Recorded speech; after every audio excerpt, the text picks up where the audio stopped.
Mi padre, él era piloto militar. Su padre ya era piloto. Sí, era piloto militar. Ajá. Y entonces, como en el pueblo, Fuentetodos, dice, Sí. de Fuentetodos salieron dos genios, uno Francisco Goya y el otro Antonio Salueña Lucientes también, que se hizo él era campesino ahí. Claro. Y se claro. hizo piloto, y era un piloto famoso. Sí. No se unió a la revuelta de Franco. Sí. Él se quedó con la República, que Sí. eso, Sí, ¿no? sí, sí. Y entonces a él tenía la pena de muerte de Franco. Claro. Y además se decía, saben que el Pilar, ¿no? Que cayeron dos bombas. Sí, sí.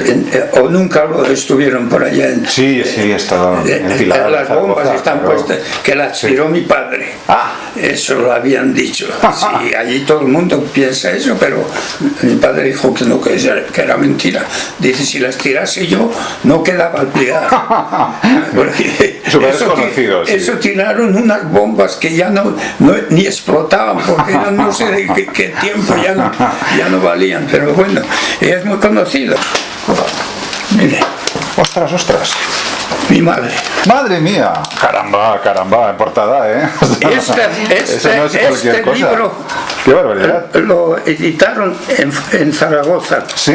Sí, porque esta, la mujer, Ostras, qué maravilla. Teresa Grasa, ¿Sí? mi madre vivió hasta los 100 años. Ah. Y a los 99 ¿Sí? apareció esta mujer. Sí. Y se interesó por eso. Vamos, lógico. Y entonces ella venía y mi madre le iba contando todo, y de ahí salió Qué barbaridad. este libro. A mí en el 1938, Sí. como bombardeaban en España y morían los niños, sí. entonces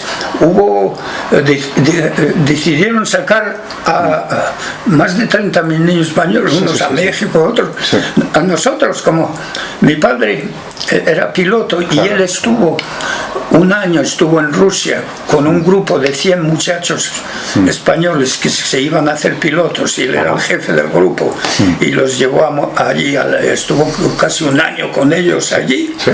Y luego vino y le trajo un eso de piel de ardilla, un abrigo de esos que eran. Amigo. Que yo creo que todavía la tenía mi madre. Y entonces, pues él también dijo, la última, en el año 37 empezaron a mandar a los niños. Sí. Y entonces a los hijos de los pilotos los mandaron en la última expedición, que fue en el año 38.